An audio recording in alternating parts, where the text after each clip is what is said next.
ಗುರುಗಳೇ, ಈಗ ಸಾಮಾನ್ಯವಾಗಿ ಈ ಹಬ್ಬಗಳನ್ನು ಎಷ್ಟೇ ಹಬ್ಬ ಮಾಡಿದ್ರು, ದೀಪಾವಳಿ ಮಾಡ್ತೀವಿ, ಯುಗಾದಿ ಮಾಡ್ತೀವಿ, ಲಕ್ಷ್ಮಿ ಹಬ್ಬ ಮಾಡ್ತೀವಿ ಅನ್ಕೊಳ್ಳಿ, ಪ್ರತಿ ವರ್ಷ ಮಾಡಿದ್ರು ಕೂಡ ತಿಳ್ಕೊಳ್ಳೋದು ಹೆಚ್ಚಾಗಿರುತ್ತೆ. ಈ ವರ್ಷ ಹೆಂಗ್ ಮಾಡ್ಬೇಕಪ್ಪ, ಈ ವರ್ಷ ಏನ್ ಕೇಳ್ಕೊಬೇಕಪ್ಪ ದೇವರಿಗೆ, ಈ ವರ್ಷ ಹೆಂಗ್ ಪೂಜೆ ಮಾಡ್ಬೇಕಪ್ಪ, ಈ ರೀತಿಯ ಕುತೂಹಲ ಇರುತ್ತೆ. ಗ್ರಹಣ ಕೂಡ ಹಾಗೆ ವರ್ಷವೂ ಬರ್ತಾ ಇರುತ್ತೆ. ವರ್ಷಕ್ಕೆ 2-3 ಸಲ ಗ್ರಹಣ ನೋಡ್ಬಿಡ್ತೀವಿ ನಾವು. ಹಾಗಿದ್ದಾಗ್ಲೂ ಕೆಲವರಿಗೆ ಕೇಳಿರೋ ಪ್ರಶ್ನೆ ಮೇಲೆ ಕುತೂಹಲ ಏನು ಅಂದ್ರೆ, ಈ ಗ್ರಹಣದ ಟೈಮಲ್ಲಿ ಏನ್ ಮಾಡ್ಬೇಕು ಅನ್ನೋದಕ್ಕಿಂತ ಏನ್ ಮಾಡಬಾರ್ದು ಅನ್ನೋದು. ಸೊ ಏನ್ ಹೇಳ್ತೀರಾ? ಇಲ್ಲ, ಏನಾಗುತ್ತೆ ಅಂದ್ರೆ ಪ್ರತಿ ಗ್ರಹಣವೂ ಸಹ ಒಂದೇ ರಾಶಿಗೆ ಪರ್ಟಿಕ್ಯುಲರ್ ಆಗಿ ದೋಷ ಬರಲ್ಲ. ಈ ವರ್ಷ ಕುಂಭರಾಶಿಗೆ ಬಂದರೆ ಇನ್ನೊಂದು ಸಲ ಇನ್ನೊಂದು ರಾಶಿಯಲ್ಲಿ ಇರುತ್ತೆ.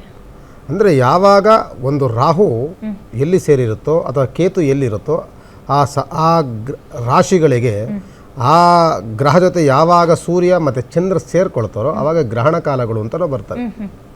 ಈ ಗ್ರಹಣ ಕಾಲಗಳು ಬಂದಾಗ ನಾವು ತಿಳ್ಕೊಳ್ಬೇಕಾದ್ರೆ ನೀವಾಗಲೇ ಕೇಳಿದ್ರಿ, ಏನು ನಾವು ಆಚರಣೆಗಳನ್ನ ಹೆಂಗೆ ಮಾಡಬೇಕು, ವಿಧಾನಗಳೇ ಆಗಿ ಅಂತ ಕೇಳಿದಾಗ ಮೊದಲು ಅದಕ್ಕಿಂತ ಏನು ಮಾಡಬಾರ್ದು ಈ ಟೈಮಲ್ಲಿ? ಖಂಡಿತ ಒಳ್ಳೆ ಪ್ರಶ್ನೆ ಮಾಡಿದ್ರೆ, ಇಂಥ ಸಂದರ್ಭದಲ್ಲಿ ಕೆಲವರಿಗೆ ನಿಬಂಧನೆಗಳಿರುತ್ತೆ. ಗರ್ಭಿಣಿ ಸ್ತ್ರೀಯರಿಗೆ ಏನಾಗತ್ತೆ ಅಂತಂದರೆ, ನೀವು ನೋಡಿರ್ಬೋದು, ಚಂದ್ರಗ್ರಹ ಅಥವಾ ಸೂರ್ಯಗ್ರಹ ಅಂತ ಅಂದ್ಕೊಳ್ಳಿ, ನಭೋಮಂಡಲದಲ್ಲಿ ಇಡೀ ಪಂಚಭೂತಗಳ ಮೇಲೆ ಅದರ ಆಕರ್ಷಣೆ ಇರುತ್ತೆ.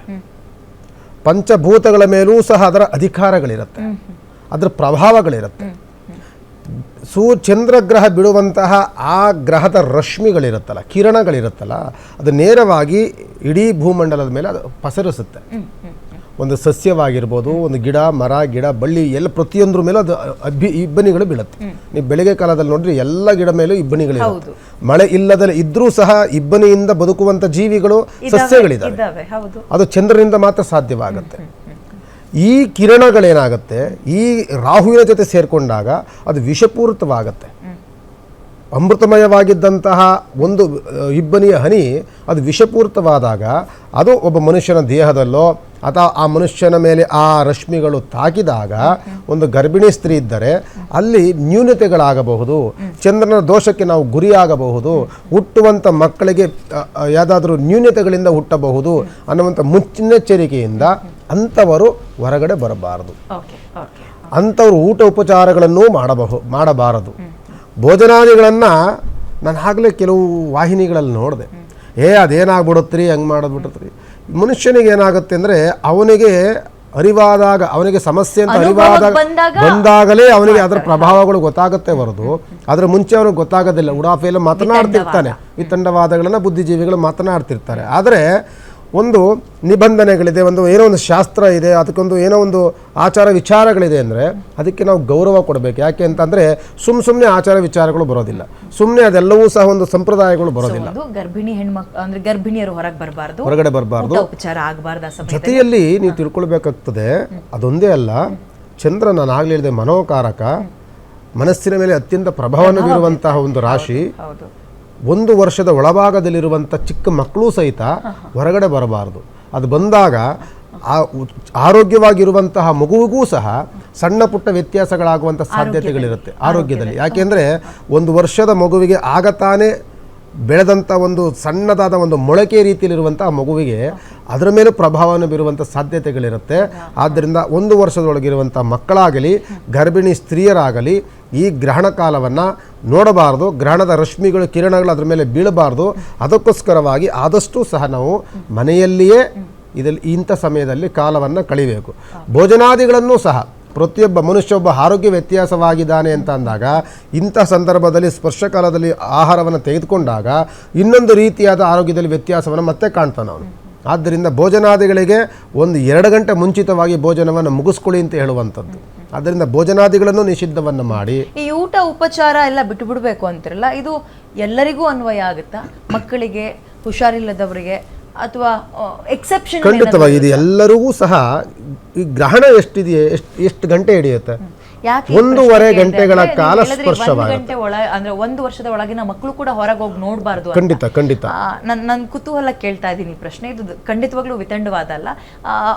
ಅಂದ್ರೆ ಎದೆ ಹಾಲು ಕುಡಿಯುವಂತಹ ಮಕ್ಕಳಿಗೆ ಸಮಯ ಇರಲ್ಲ, ಅದನ್ನು ಕೂಡ ಆಹಾರ ಅಂತ ನಾವು ಪರಿಗಣಿಸಬೇಕು. ಖಂಡಿತ ಒಂದು ತಿಳ್ಕೊಳ್ಬೇಕಾಗ್ತದೆ. ಗ್ರಹಣ ಸ್ಪರ್ಶ ಇರುವಂಥದ್ದು 9:57 ಈಗ ಆರಂಭವಾಗುತ್ತೆ. ಹೌದು. ಒಂದು ಆಹಾರವನ್ನು ಕೆಲವು ಶಾಸ್ತ್ರಗಳಲ್ಲಿ ಹೇಳುತ್ತೆ, ನೀವು 1 ಗಂಟೆ ಮುಂಚಿತವಾಗಿ ಆಹಾರಾದಿಗಳನ್ನು ನೀವು ಸ್ಥಗಿತಗೊಳಿಸಿ. ಒಂದು ಮಗುವಿಗೆ ಏನು ಹಾಲು ಉಣಿಸ್ಬೇಕೋ, ಊಟವನ್ನು ಮಾಡಿಸ್ಬೇಕೋ ಎಲ್ಲವೂ ಸಹ ನೀವು 9 ಗಂಟೆ ಮುಂಚಿತವಾಗಿ ಎಲ್ಲವೂ ಸಹ ಮುಗಿಸ್ಕೊಳ್ಬೋದು. ಅನಂತರ ನಿದ್ರೆಗೆ ಜಾರುತ್ತದು. ಅನಂತರದಲ್ಲಿ ಮೋಕ್ಷ ಕಾಲ ಇರುವಂಥದ್ದು 1:27 ಕರೆಕ್ಟಾಗಿ ಮೋಕ್ಷ ಕಾಲವಾಗುತ್ತೆ. ಅನಂತರದಲ್ಲಿ ಬೇಕಾದ್ರೆ ಕೊಡ್ಬೋದು. ಇಲ್ಲ ಗುರುಗಳೇ ಕೊಡಲೇಬೇಕು, ಸೊ ಸಾಧ್ಯವೇ ಇಲ್ಲ ಅಂತ ಅಂದಾಗ ತಾಯಿ ಮನೆಯಲ್ಲಿಯೇ ಎದೆ ಹಾಲು ಕುಡಿಸ್ಲಿಕ್ಕೆ ಸಮಸ್ಯೆಗಳು ಬರೋದಿಲ್ಲ. ಇದನ್ನೇ ಕೇಳಿದ್ದು, ಎದೆ ಹಾಲಿಗೆ ಏನಾದರೂ ನಿಷೇಧ ಯಾವುದು ಸಮಸ್ಯೆಗಳು ಬರಲ್ಲ.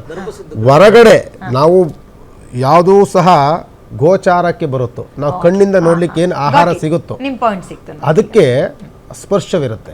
ಕಣ್ಣಿಂದ ನೋಡ್ಲಿಕ್ಕೆ ಆಗುವಂತಹ ಆಹಾರಕ್ಕೆ, ಕಣ್ಣಿಂದ ಕಾಣ್ಲಿಕ್ಕೆ ಆಗದಲ್ಲಿರುವಂತಹ ಆಹಾರ ಏನಿರ್ತದೆ ತಾಯಿ ಹಾಲು, ಅದನ್ನ ನೋಡ್ಲಿಕ್ಕೆ ಆಗೋದಿಲ್ಲ. ಅಂತದಕ್ಕೆ ಯಾವುದೋ ಸಂದರ್ಭಗಳು ನಮಗೆ ಕರೆಕ್ಟಾಗಿ ಅವರು ನಮಗೆ ಗೈಡ್ ಮಾಡ್ತಾರೆ. ಧರ್ಮಸಿಂಧು ಏನು ಹೇಳುತ್ತೆ, ತ್ಯಾಜ್ಯ ಅಂತ ಹೇಳ್ತದೆ, ಗ್ರಹಣ ಕಾಲದ ತ್ಯಾಜ್ಯ ಅಂತ.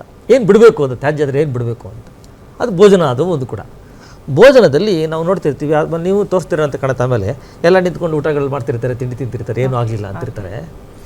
ಸೊ ಇಲ್ಲಿ ಭೋಜನವನ್ನು ಯಾವುದು ಬಿಡಬೇಕು ಅಂತ ಹೇಳಿದ್ದಾರೆ ಅವರು ಸ್ಪಷ್ಟವಾಗಿ. ಅಂದರೆ ಬೇಯಿಸಿರುವ ಅನ್ನವನ್ನು ತಿನ್ನಬೇಡ, ಬೇಯಿಸಿರ್ತಕ್ಕಂಥ ಅನ್ನವನ್ನು ತಿನ್ನಬೇಡ. ಅನಂತರ ಹಾಲನ್ನು ತಗೋಬೋದು, ಮಜ್ಜಿಗೆನ ಧರ್ಮಸಂಧಿಯಲ್ಲಿ ಬರೆದಿದ್ದಾರೆ ಅವರು, ಋಷಿಗಳಿಗೆ ಗೊತ್ತಿರುತ್ತೆ ಅದು. ನೀವೇನು ಹಾಲು ಕೇಳಿದ್ರೋ, ಹಾಲು, ಮಜ್ಜಿಗೆ, ತುಪ್ಪ, ಆ ನಂತರ ಈ ತೈಲದಿಂದ ಕರೆದಿರ್ತಕ್ಕಂಥದ್ದಕ್ಕೆ ಗ್ರಹಣ ದೋಷ ಉಂಟಾಗಲ್ಲ ಅಂತ.